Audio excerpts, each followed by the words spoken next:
હા, ભેળમાં તો ખાલી ચટણી નાખીએ આપણે ને આવી રીતના પેક કરીને આપવામાં આવે.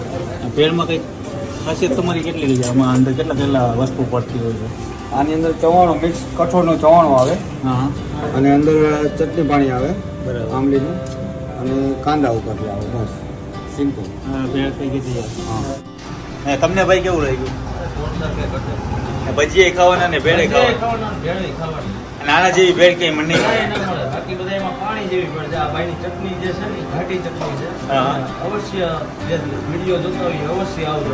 વાહ. બહુ મજા આવે એવું છે. પૈસા વસૂલ છે. વાહ.